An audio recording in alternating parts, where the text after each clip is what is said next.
धन्यवाद करूंगा क्योंकि जिस तरह से ये यहाँ ऑर्गेनाइज हुआ है, मुझे लगता है बड़े बड़े सिटीज में भी इस तरह से ऑर्गेनाइज नहीं होता है, और जिस तरह से इंगेजिंग हुआ है, मुझे लगता है इस तरह का इंगेजमेंट बड़े बड़े कॉन्फ्रेंस में भी कम ही देखने को मिलता है अभी।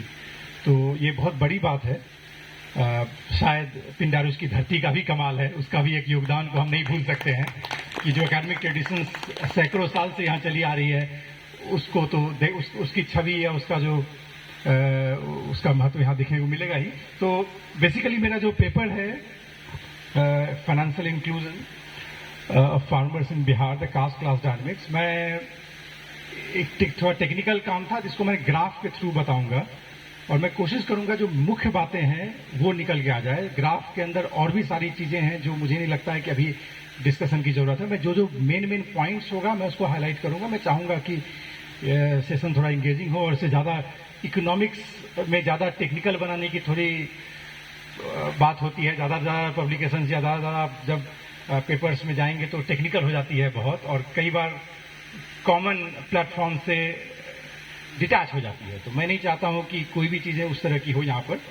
और सबसे बड़ी बात है कि जो लोग हैं यहाँ पर इंटरडिसिप्लिनरी है, मुझे लगता है कि कई सारे डायनेमिक्स जो हम लोग देख नहीं पाते हैं वो चीजें निकल कर आती है, जहां पर लोग अलग अलग विषयों से अलग अलग एक्सपर्टीज के लोग होते हैं। तो ओके, तो थोड़ा बहुत इंग्लिश हिंदी मिक्स करूंगा। मेरे साथ प्रॉब्लम है ना, तो मेरी हिंदी उतनी अच्छी है ना अंग्रेजी, तो मैं यहाँ शायद एडवांटेज लूंगा इन सब बातों का। तो okay, so if we first before explaining anything about financial inclusion, one needs to understand the basic characteristics of rural Bihar. The farmers, basically I'm talking about farmers in Bihar, is primarily related to access to finance, whether it's in the form of institutional or non-institutional credit in rural Bihar, particularly for farmers. So the data I have taken from National Sample Survey Organization. The recent data which is available for farmers is 2019 and 2019 data. So this is based on that survey. अगर हम बात करें कि किस तरह का structure है rural population में, कुछ चीजें बहुत क्लियर है। Bihar still is heavily dependent on agriculture. There is no doubt about it, even though in terms of its share in national income or state domestic product, or state's income has been declining. It's now less, but still the number of populations or the percentage of populations dependent on agriculture is still very high. It's one of the least urbanized states in the country. Secondly, land distribution has been extremely skewed in Bihar. So in fact, one of the biggest examples of the failure of land reforms in the country has been there in Bihar. So Bihar is the state which was primarily agrarian in nature since the beginning of the independent India's journey, and it remained skewed for most of the time period. Now, whatever redistribution happened in Bihar, particularly with regards to land reform, it was through the market, through the invisible hand, not through the state reorganization.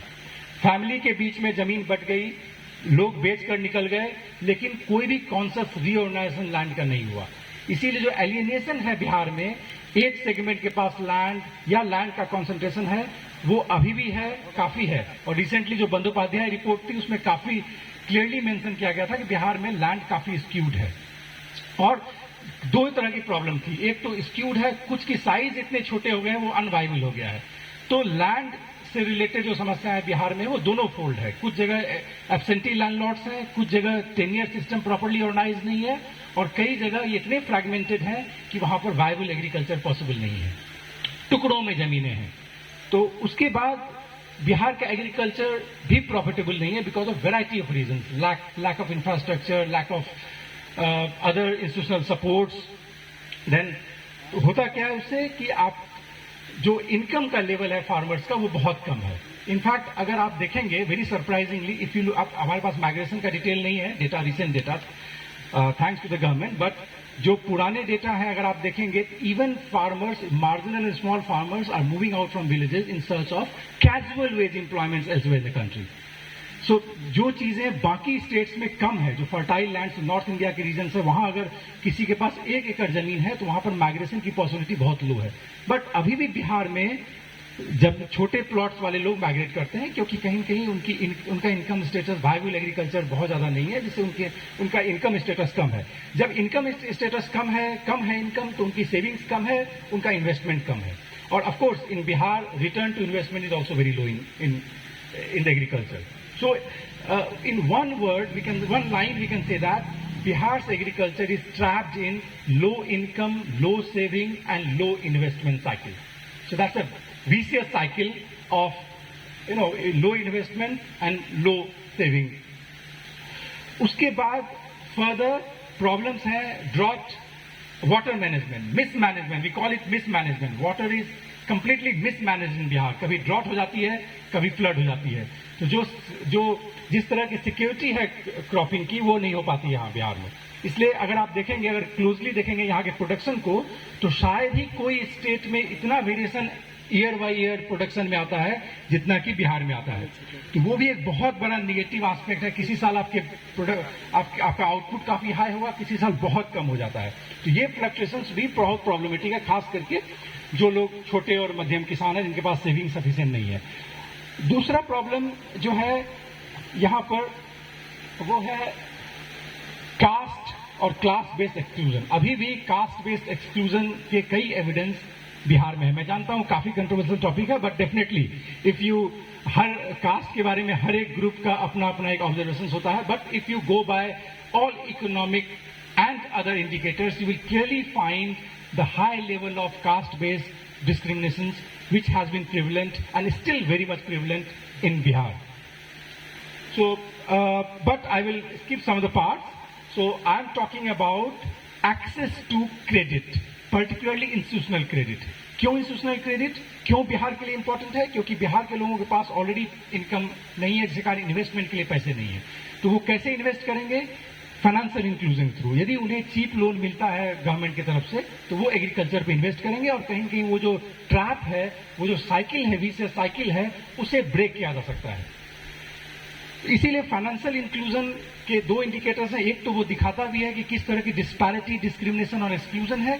दूसरा जो trap है, poverty trap है, income saving trap है, उससे निकलने का एक अच्छा रास्ता एक्सेस टू चीप क्रेडिट है। Of course not indebtedness, There is a specific difference between indebtedness and access to credit. Indebtedness है मतलब आप नॉन इन्वेस्टमेंट पर्पज से इनफॉर्मल सेक्टर से लोन ले रहे हैं, हाई रेट ऑफ इंटरेस्ट, जिसमें कि आपके लिए लोन एक लाइबिलिटी है, और अगर आप इंस्टीट्यूशनल सोर्सेज से इन्वेस्टमेंट के लिए ले रहे हैं तो वो आप एसेट निर्माण करते हैं।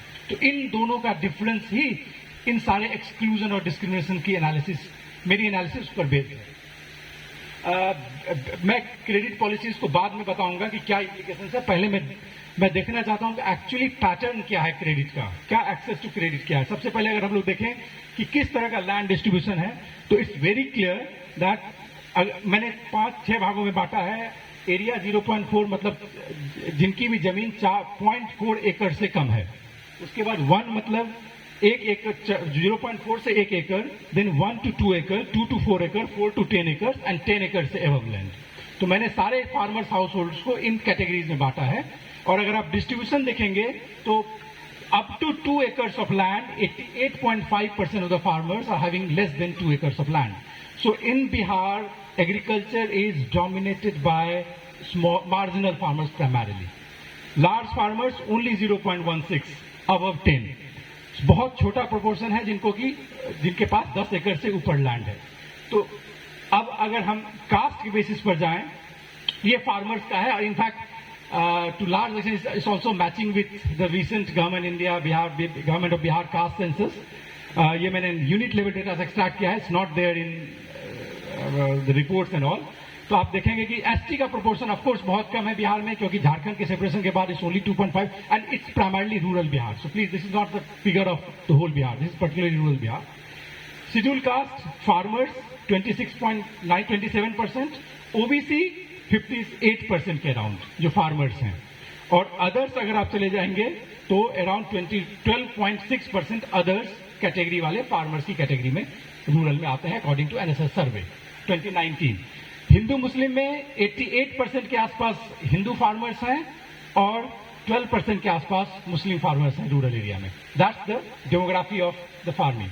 Now if you look at the land distribution, it's very clear that most of the ST, okay, ST is very limited, so I will not focus much on ST population. Scheduled caste, 71.2% of ST farmers are having less than 0.4, less than or equal to 0.4%, 4 acre of land.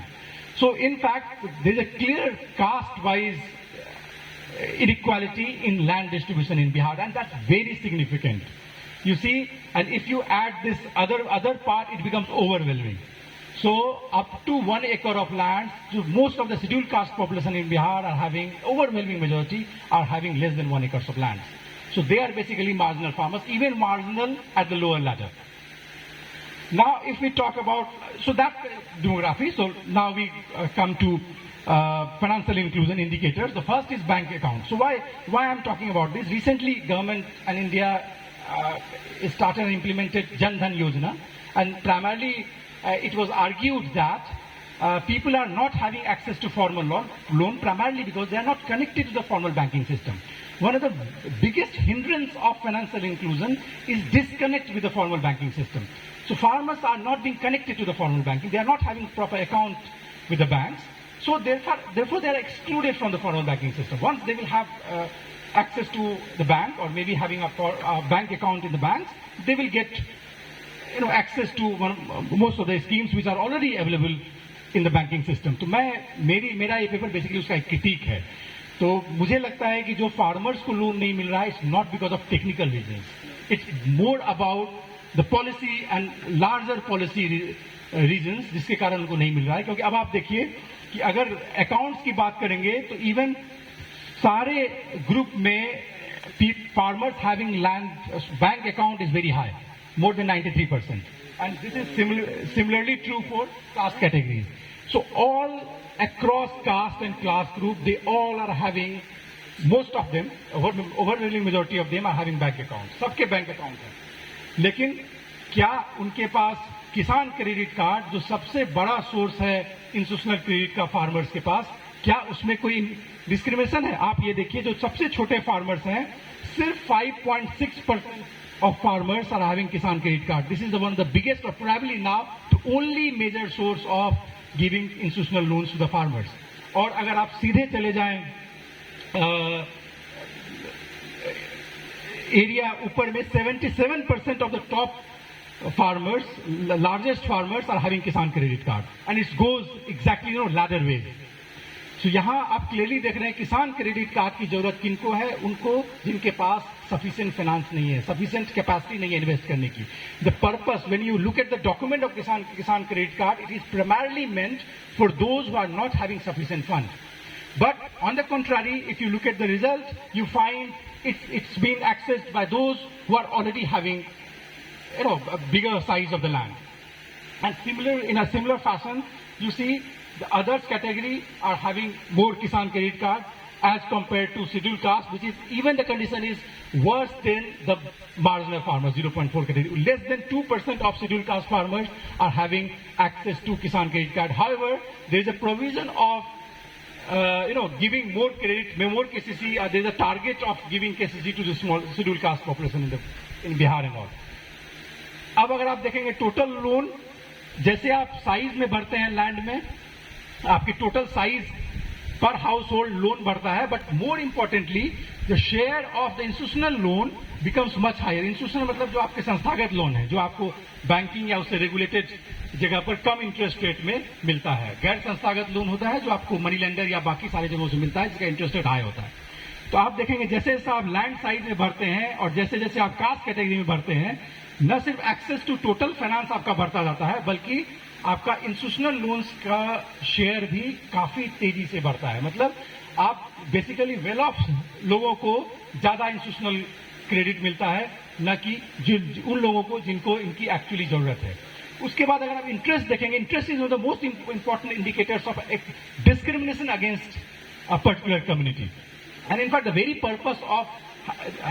very purpose of taking loan is for the investment purpose is to have lesser rate of interest. And if you look at, मैं सारे को नहीं discuss करूंगा, मैं सिर्फ up to 8%, that's precisely the loan which is meant for agrarian economy, which is meant for the farmers. क्योंकि 8% से ऊपर अगर आप लोन लेते हैं तो डेफिनेटली आप किसी भी एग्रीकल्चर में आप जाएं वो प्रॉफिटेबल नहीं होगा. तो 8% अप टू 8% लोन के साथ ही आप एग्रीकल्चर में इन्वेस्टमेंट कर सकते हैं. उसके ऊपर का लोन आप डेफिनेटली किसी और पर्पज से ले सकते हैं. तो अगर आप देखेंगे access to loan which are having up to 8% of interest rate, you find this rising very sharply as we goes from lower holdings to upper holdings. 5% of 0.4 acres वाले जो फार्मर्स हैं उनको मिलता है 8% वाला लोन, जबकि आप चले जाएं टॉप कैटेगरी में around 57% of farmers are having loans, जबकि उनके पास ऑलरेडी फाइनेंस बेटर है. So they are actually accessing the cheapest credit available with the institution sector. उसके बाद अगर आप चले जाए सबसे ऊपर जो हाईली एक्सप्लॉयटेटिव लोन है, that's above 50%. That's the trap. You find that around 12% of the lowest category farmers are having loan with interest rate 50% and above. और अगर आप 25 above कर देते हैं, around 40%, 45% to 50% of the population of the farmers belonging to lesser category are having loans higher than 25%. It's combined. I will talk about institutional. It's a total combined part. And in fact, the above 50%, no farmer reported, no percentage of farmers in the highest category are having loans above 50% in that. So now let's talk about separately institutional and non-institutional loan, because what most of the papers, when you talk about financial inclusion, they simply stop by stating that, okay, access to institutional credit is something which is the final goal. So once you are having access to institutional loan, you are done with your discrimination or exclusion. But again, what I am arguing here, even within the institutional sources, you have a particular kind of discrimination. The institutional discriminations is already present under this. You see, this is the pattern of institutional loan. Within the institutional loan, you find that again 8% of loan, 90% of the top bracket are getting less than 8% interest, interest rate loans from the institutional sources. And that's unfortunate, because we assume that bank या जितने भी government sectors हैं वो at least discriminate नहीं करते हैं, वो कम से कम छोटे फार्मर्स को इक्वली ट्रीट करेंगे. लेकिन ये इंस्टीट्यूशनल डिस्क्रिमिनेशंस यहाँ पर बहुत इंपॉर्टेंट है, जो मोस्ट ऑफ द पेपर्स में, रिसेंट स्टडीज में देखने को नहीं मिलता है. ठीक इसी तरह अगर कास्ट में जाएं, अगर आप इनफैक्ट नॉन इंस्टीट्यूशनल में जाएंगे तो भी बहुत इंपॉर्टेंट बात यह है कि देखिए टॉप, मैं सिर्फ कंपेयर कर रहा हूं लोएस्ट और इसको, क्योंकि हमारे पास टाइम नहीं है. हाईएस्ट फार्मर आप अगर देखेंगे 10 एकड़ से एबव, इनके 97% ऑफ इनफॉर्मल लोन जो आप मनी लेंडर से ले रहे हैं, लोकल सोर्सेस से ले रहे हैं, उनका भी इंटरेस्ट 15 से 25% के बीच में है. मतलब मैं यहां एक लाइन क्लियर करना चाहता हूं, जो छोटे फार्मर्स हैं, जो डिप्राइव कास्ट के फार्मर्स हैं, उनके इंस्टीट्यूशनल लोन का जो परसेंटेज है उनसे भी कम जो लार्जेस्ट कैटेगरी ऑफ लैंड है उनको इनफॉर्मल सेक्टर से मिलता है. तो एक्सक्लूजन और डिस्क्रिमिनेशन दोनों सेक्टर में क्लियरली एविडेंट है, कास्ट और क्लास दोनों के बेसिस में. और इनफॉर्मल सेक्टर में काफी प्रिडिक्टेड है, क्योंकि पेइंग कैपेसिटी ज्यादा होती है बड़े किसानों की, तो डेफिनेटली जो मनी लेंडर्स हैं, जो लोकल मार्केट में हैं, उन लोगों के लिए लोन देना सेफ होता है.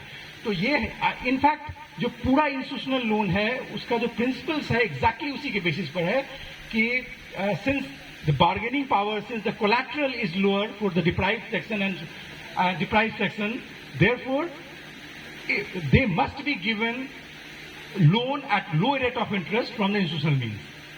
लेकिन होता क्या है, जब आप देखेंगे तो हो क्या रहा है कि दोनों इंस्टीट्यूशनल सेक्टर्स में और नॉन इंस्टीट्यूशनल सेक्टर में जो अपर कास्ट और अपर क्लास की बार्गेनिंग पावर है वो बहुत ज्यादा है. एक्सक्लूजन और डिस्क्रिमिनेशन दोनों ही बहुत क्लियरली एविडेंट है. और मैं मुस्लिम हिंदू की बात नहीं कर रहा हूं, मेरे पास समय नहीं है. क्लियरली आप पाएंगे कि हिंदू और मुस्लिम माइनॉरिटीज के बीच में भी इंस्टीट्यूशनल डिस्क्रिमिनेशन है. जहां हिंदू को ज्यादा लोन्स मिल रहे हैं, इंस्टीट्यूशनल लोन्स उनका इंटरेस्ट रेट है, वहीं मुस्लिम कम्युनिटी को interest rate high interest rate पे मिल रहा है और financial inclusion in formal sector is lower. तो मैं उस पर नहीं जाऊंगा क्योंकि ये समय लेगा। उसके बाद सिमिलर अरेंजमेंट कास्ट का भी है, देखिए क्लियर एजेंडा है। एससी से आप अदर्स में जाएंगे, 52% of others are having cheap loan, while this is very low, even around 5% for scheduled caste category.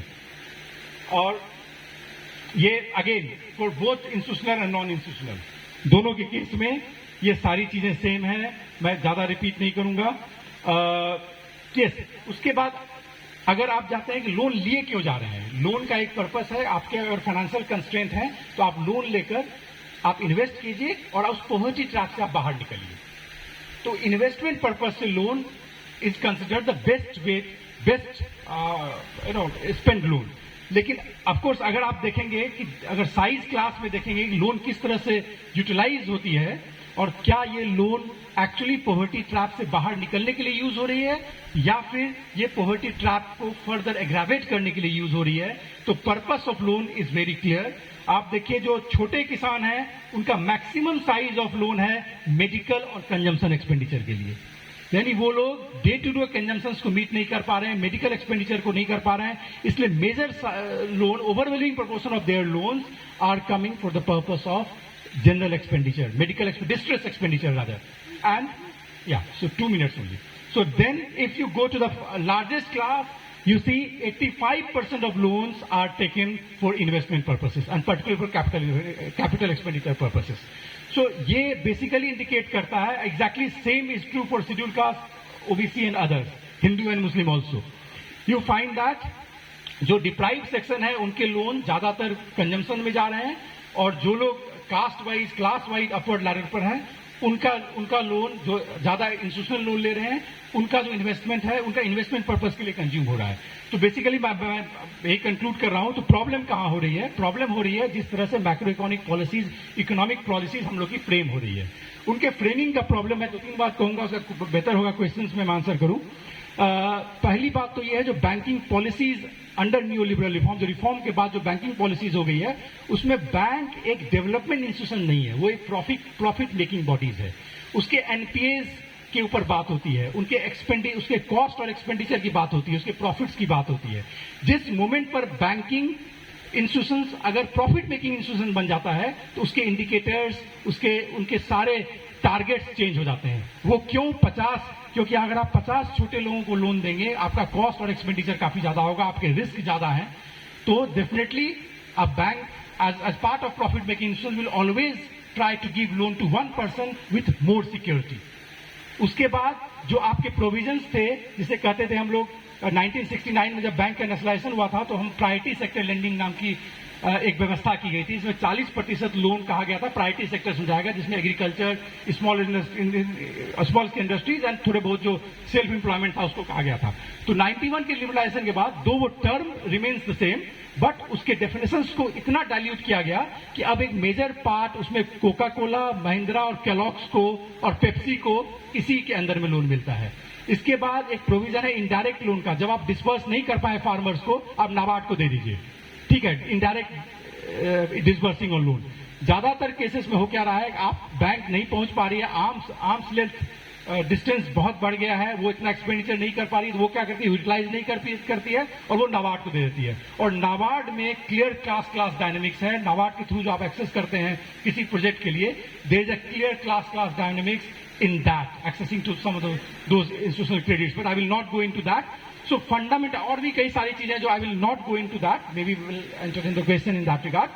So but the fundamental, the structure of the economic policies, macroeconomic policies or credit policies are to large extent creating just that kind of discrimination and exclusion.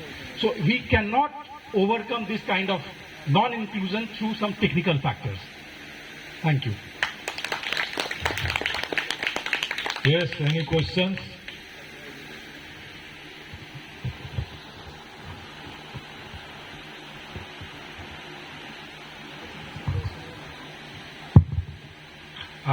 Thank you for a very good paper. In fact, it's very enlightening. But going by your arguments and presumptions, I believe that the entire paper and the work is based on the government data. For the last 5 years, more than 5 years, you can say 10 years, coming to my village regularly and managing my land as well as interacting with my fellow villagers. Now, as far as my village is concerned, I can tell you only about my experience. And it's a big village, divided into 2 panchayats. The farming is quite robust. Now, what happens? I'll deal with 2 sections of your entire paper. The first is the access to loan and land ownership. Now, as far as land ownership is concerned, I think the government has not updated the data of ownership in a right way. I can cite hundreds of examples where the land with the particular family was sold maybe 20 years back or 30 years back, and the purchaser has not got it, the dakhil kharij done, and therefore the land has not shifted to his account. So it belongs to that original family itself. Still, and they are paying the taxes. You can see the infrastructure development last 12 years. The highways have been made, the railways has expanded. They have acquired land. They have given the compensation against the land acquired, but the acquired land is still in the name of the owners. Now that is the data which cannot be confirmed by the government data supplied to you. So as far as land ownership is concerned. The second thing about the loans. Banks you can get very easily the loans from the bank, but you have to give them a certain number of documents. And these documents are part of the government documents. And you have to go to the government office, revenue office, the CO office. And every time you visit that office, you have to pay heavily in Bihar. I had to take a land possession certificate. Please, you put straight questions. Sir, there cannot be a straight question in such subjects. So, thank you very much. So, one,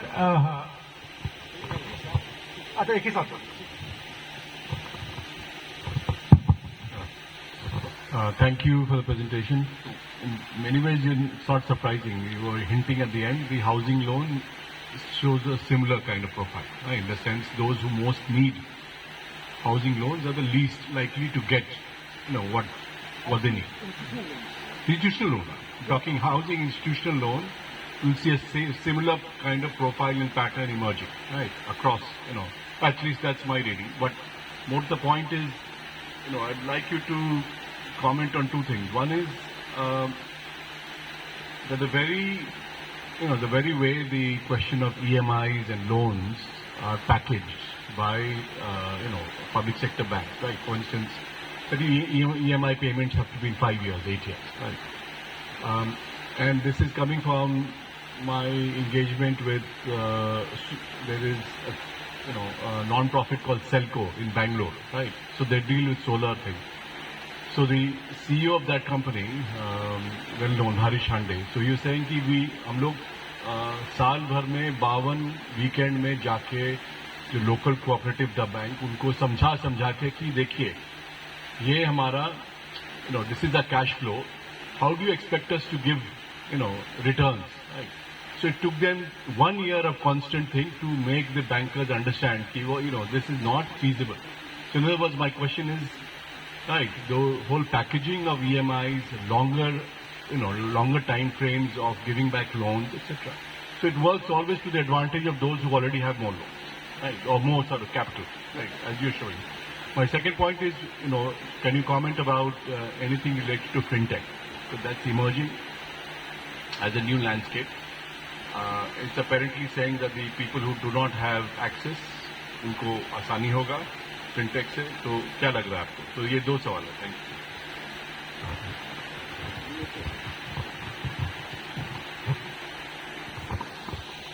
institution का rate of interest सबके लिए एक है भारतवर्ष में.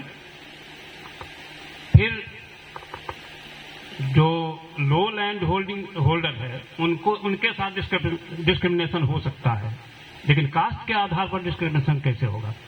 Cast और religion के आधार पर आपने कहा।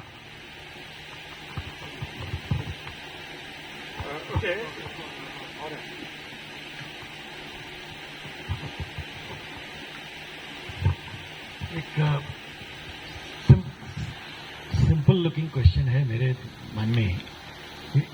आजकल सरकारें आमतौर पर अनाउंस करती हैं loan waiver on behalf of bank. इसका बैंक पर और क्या असर पड़ता है और लोगों को वाकई में वेवर मिलता है क्या?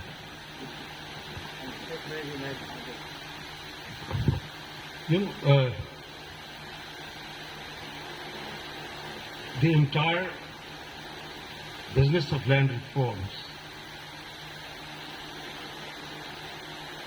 was driven more by slogan than by ground realities. It took away land from those that could cultivate it and gave it to those that just couldn't. And then, because of this kind of misplaced enthusiasm, etc., there has been a lot of unauthorized occupation, encroachment. Agriculture is in ruins. India, Bihar, North Bihar in particular, please correct me if I am wrong, was on top of the index as far as agricultural produce was concerned when India became independent. What went wrong? Isn't this kind of misplaced enthusiasm for, elevating someone out of their poverty without their effort, is that not responsible?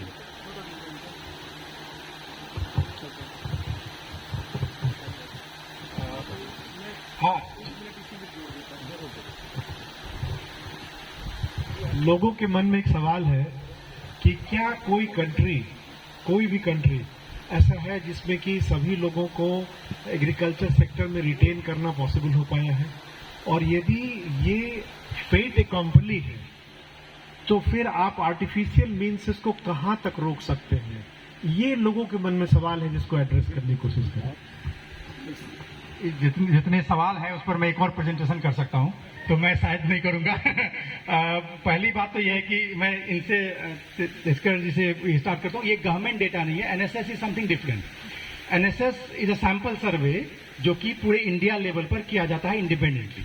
In fact एक बहुत छोटी सी story है, मैं बताता हूं। एक बार जब Mahalanobis, I don't know आप लोग कितने लोग जानते हैं, पीसी महालनोबिस ने पहली बार जब सैंपल सर्वे इंडिया में स्टार्ट किया था तो बहुत लोगों को डाउट था, ब्रिटिश गवर्नमेंट को भी डाउट था। तो बंगाल में जब उन्होंने जब कैम्ब्रिज से वो छोड़कर आए तो उन्होंने प्रोजेक्ट के लिए अप्लाई किया। गवर्नमेंट बहुत रिलाई नहीं कर रहे थे उनकी डेटा पर। उन्होंने क्या किया, जूट प्रोडक्टिविटी पर एक प्रोजेक्ट था, तो उन्होंने महालनोबिस को सैंपल सर्वे के लिए दिया और साथ में उन्होंने सेंसस करवाया गवर्नमेंट ने, ब्रिटिश गवर्नमेंट बंगाल में 1920s में, कि भाई पता नहीं ये आदमी क्या बोल रहा है, सैंपल कुछ ही विलेज को उठाएगा, कुछ ही लैंड को उठाएगा और ये पूरा बंगाल का रिपोर्ट दे देगा, पता नहीं क्या बोल रहा है। उसके बाद एक तरफ सेंसस हुआ पूरे कल्टीवेशन का पूरे बंगाल में, और एक तरफ महालनोबिस ने कुछ ही विलेज के थ्रू अपने सैंपल टेक्निक के साथ एस्टिमेट किया। और जब फाइनल रिजल्ट आया तो जो सेंसस था, जो गांव के गांव में हर एक घर में जूट कल्टीवेशन को लेकर गया था, वो अराउंड 15 to 18% एक्चुअल प्रोडक्शन से डेविएट किया। और जो महालनोबिस का जो रिपोर्ट था उसका डेविएशन था 0.6%। और that actually created a massive space. और उसके बाद जो सैंपल टेक्निक इंडिया की थी, नेशनल सैंपल सर्वे, उसको वर्ल्ड ने रिकॉग्नाइज किया। और Mahalanobis was the first from developing country who became chief adviser of statistical commission of United Nations. In fact वो थे पहले डेवलपिंग कंट्रीज जो पूरे वर्ल्ड के डेवलप कंट्रीज के लिए सैंपल डिजाइन किया। और इसीलिए आज तक पिछले 70 सालों में नेशनल सैंपल सर्वे टेक्निक्स को किसी ने पूरे दुनिया में क्वेश्चन नहीं किया है। हाँ, बंद जरूर कर दिया है क्योंकि 2017 में एक रिपोर्ट आई जिसमें कंजम्पशन और एम्प्लॉयमेंट का रिपोर्ट था। इसमें दिखा रहा था कि अनएम्प्लॉयमेंट तो ज्यादा बढ़ रही है और कंजम्पशन कम हो रहा है। तो उनको क्वेश्चन किया गया कि भाई ऐसा कैसे हो सकता है, हम तो ग्रो कर रहे हैं। तो फाइनली ये हुआ कि भाई नहीं भाई, सैंपल टेक्निक्स तो रोबस्ट है उसको तो चेंज नहीं किया जा सकता, तो उसको बंद कर दिया। माइग्रेशन का डेटा जैसे था वो दिखा रहा था कि लगातार बढ़ रहा है, तो 2007 के बाद हमारे पास कोई माइग्रेशन का रिकॉर्ड नहीं है। एनीवे, सो इसलिए गवर्नमेंट डेटा नहीं है कि रजिस्ट्री और उससे मतलब नहीं है। It is conducted for lakhs of farmers in the country on a very robust method, इसीलिए ये गवर्नमेंट के रिपोर्ट को कॉन्ट्राडिक्ट करता है। मेरा जो ये पेपर है it's basically contradictory to what government claims with Jan Dhan Yojana, ठीक है, financial inclusion, that is a part of it. और हो सकता है कि पिंडारुच की जो समस्या है, जो नॉलेज है, अवेयरनेस है, ज्ञान की धरती पर कम हो चीजें, बट ये पूरे बिहार के लिए है। वो पिंडारुच के लिए जो सच है वो हो सकता है कि बाकी लोगों के लिए सच, बाकी स्टेट के लिए सच नहीं हो। दूसरी बात यह है कि जो कास्ट क्लास बेसिस पे क्या होता है, लोन की अलग अलग कैटेगरीज होती है, हर एक कैटेगरीज में अलग अलग इंटरेस्ट रेट होता है। दूसरा, न्यू लिबरल एरा में बैंक्स के पास बहुत ऑटोनॉमी है उस प्रोजेक्ट को फिक्स करने की, depending on variety of factors. Even housing loan लेने जाइए, आपका वैरी करेगा 3% तक वैरी करता है। आप इनफैक्ट हाउसिंग लोन में फिर भी आपके मानक हैं, लेकिन अगर आप इकोनॉमिक प्रोजेक्ट के लिए जाते हैं तो ऑलमोस्ट 40 to 50% रेट डिटर्मिनेशन वो ऑथेंटिक रेस्पेक्टिव अथॉरिटीज के हिसाब से होती है, और वहां पर इंस्टीट्यूशनल डिस्क्रिमिनेशन और उसकी बात आती है। तो मैं अपने तरफ से नहीं बोल रहा हूं, मैं एक डेटा की बात कर रहा हूं जहां पर क्लियरली एविडेंट है, जो चीप क्रेडिट है वो शेड्यूल कास्ट को नहीं मिल रहा है, छोटे किसानों को नहीं मिल रहा है जिनको जरूरत है, और ये एनएसएस का डेटा है, गवर्नमेंट प्लेन गवर्नमेंट का डेटा नहीं है। दूसरी बात, अगर हाउसिंग लोन नहीं, यहां पर हम एग्रीकल्चर की बात कर रहे हैं, it's primarily a very small category of loan, it's not about housing loan is merely, हाँ, but here it's different, here it's you don't do even EMI। Kisan credit card है, आपको 6 मंथ में रिटर्न करना होता है, तो मोस्ट ऑफ द लोन्स जो है उसकी टाइम पीरियड होती है, it's not EMI based. So rural credit is not mostly EMI based, वो प्रोजेक्ट के बेसिस पर होती है, या सर्टेन पीरियड के बाद आपको चीप रेट के बाद एडवांस रेट हो जाता है। सिंपल इंटरेस्ट रेट भी होता है, इसमें कंपाउंड इंटरेस्ट रेट भी नहीं लगता है जो चीपेस्ट लोन है। So its pattern is quite different than the EMI वाला पार्ट जो उसमें है, और ये लोन की साइज बहुत छोटे होते हैं, और ये बेसिकली दिया जाता है जो सीजनल ऑब्स्टिकल है, जो टेम्पररी कंटेम्पररी ऑब्स्टिकल है, मान लीजिए डिस्ट्रेस सेलिंग है क्रॉप्स के, उसको आप रोकें। इसके किसान क्रेडिट कार्ड का one of the most important aspect was to curb, to prohibit distress selling of product become पे और इंडिपेंडेंस को लेकर के। उसके बाद जो एक क्वेश्चन था, हाँ, वेव करने का प्रॉब्लम क्या हो रहा है, जब आप देख ही रहे हैं कि इंस्टीट्यूशनल क्रेडिट अपर कास्ट को और अपर क्लास को ज्यादा मिल रहा है, तो वेव करने पर किसको एडवांटेज हो रहा है, ये बहुत क्लियर है। इस पूरे वेविंग का जो मैकेनिज्म है ये भी बायस्ड है, और इनफैक्ट अगर मैं आपको बताऊं, किसान, हाँ, तो उसमें क्या हो रहा है कि ये जो वेवर है, इनफैक्ट कुछ स्टेट्स में हो रहा है, पहली बात ये है, और इनफैक्ट इसका सबसे बड़ा क्रिटिक यही था जब फार्मर सुसाइड हुआ। इनफैक्ट 98 से 2004 के बीच में 2 लाख से ऊपर फार्मर्स ने ऑल इंडिया में सुसाइड किया, मोस्टली कैश क्रॉप वाले थे।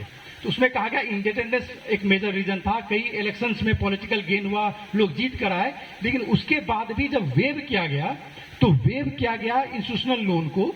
और इनफैक्ट एक सबसे बड़ी बात थी, जब आप ग्राउंड लेवल पर जाए, उस वेवर में भी इतने कंडीशंस थे कि यूपी में तो एक्चुअली मिला ही नहीं वेव। अगर आप सर्वे करेंगे तो स्मॉल फार्मर्स को मिला ही नहीं, पूरा का पूरा वेवर यूपी का जो अनाउंस था वो 10 एकर्स एंड एबव का था। आप अगर आंध्रा में चले जाएंगे, आंध्रा में भी इट वॉज ओनली मार्जिनल, क्योंकि इतने क्लाउजेस थे उसमें, उसको कंप्लाई कर पाना वॉज वेरी डिफिकल्ट। और उसके बावजूद सबसे बड़ी बात है कि आपका एक्सेस टू, आप देख ही रहे हैं इंस्टीट्यूशनल लोन कितना कम है। जो इंडेटेडनेस के कारण जो लोगों ने सुसाइड किया, एक बहुत अच्छा पेपर है, 90% of them were indebted from money lenders at high rate of interest. So और दूसरी बात क्या है कि वन टाइम सॉल्यूशन है। प्रॉब्लम यह है कि आप एग्रीकल्चर के जो इनहेरेंट डिस्ट्रेस है उसको आप कैसे करते हैं। एक बार आपने लोन वेव किया, दूसरी बार जब बोलोगे फिर वो डिस्ट्रेस में आएंगे, क्या आप लगातार करेंगे। दूसरा पॉलिटिकल डायमेंशन है, even if you combine all waiver in the country that consume less than 5% of total waiver which is going to the industrial sector, to big industries, ठीक है। so big industries, so waiver, farmers का waiver ज्यादा हम लोग highlight करते हैं, actual waivers मिलता है बड़े इंडस्ट्रियलिस्ट को। एनपीए के टर्म्स में, रीस्ट्रक्चरिंग ऑफ लोन के तौर पर मैं ज्यादा नहीं हाईलाइट करूंगा इसमें, तो उसका एक अलग पॉलिटिक्स है, अलग डायनेमिक्स है। जो प्रदीप जी कह रहे हैं वो एक्चुअली बहुत इंपॉर्टेंट पार्ट है। पहली बात तो ये है कि लैंड, जो मैं क्लब कर रहा हूं आप दोनों का, लैंड और उन दोनों का क्लब कर रहा हूं आंसर को। लैंड रिफॉर्म्स का प्रॉब्लम यह है कि चूंकि यहां पर बिल्कुल एजेंडा ही नहीं था और बिल्कुल मिसमैनेज था यहां पर, इसीलिए चीजें ना इधर की भी ना उधर की भी, ना कॉर्पोरेट ना ही कॉर्पोरेट फार्मिंग हुई, ना ही लैंड रिफॉर्म्स हुआ। पूरा ही agriculture management was completely mismanaged in Bihar, completely mismanaged. या तो आप केरला और वेस्ट बंगाल की तरह आप लैंड रिफॉर्म्स कीजिए, सारे लोग टिलर हैं, अपने से खेती कर रहे हैं, माइग्रेशन रेट लोएस्ट है लेबर क्लास में बंगाल में, केरला में भी एक टाइम में कम था, अभी हो भी रहा है तो इंटरनेशनल माइग्रेशन हो रहा है। तो प्रॉब्लम यह है कि या तो आप, पहली बात, दूसरी बात यह है कि एग्रीकल्चर सेक्टर का रोल बहुत लिमिटेड है। कोई कंट्री में एग्रीकल्चर भी डिपेंडेंट नहीं हो सकता है, लेकिन प्रॉब्लम यहाँ दूसरा है, एग्रीकल्चर को जितना करना चाहिए उससे कहीं ज्यादा वो सपोर्ट कर रही है इंडिया में। वो 13% जीडीपी शेयर के बाद वो 50% वर्कफोर्स को डायरेक्टली इंप्लॉय कर रही है, 65% लोगों का लाइफ सपोर्ट कर रही है, वो कहीं ज्यादा कर रही है, इसीलिए डिस्ट्रेस में है। प्रॉब्लम एग्रीकल्चर के साथ कम है, प्रॉब्लम इंडस्ट्री और सर्विसेज के साथ है, जो एम्प्लॉयमेंट नहीं दे पा रहे हैं। जहां पर कि आउटपुट तो बहुत बढ़ रहा है, लेकिन एम्प्लॉयमेंट इलास्टिसिटी, एम्प्लॉयमेंट का स्कोप बहुत कम हो रहा है। तो जब तक सक्सेसफुल स्ट्रक्चरल ट्रांसफॉर्मेशन नहीं होता है, जब तक कि रोजगार की संभावनाएं उद्योग और सर्विसेज में नहीं बनती है, एग्रीकल्चर का समाधान नहीं संभव है। Thank you very much, Thakur ji. Very lively discussion. Very lively discussion. Now I invite Professor Shishir Kumar Jha, IIT Bombay, creating a digital entertainment market.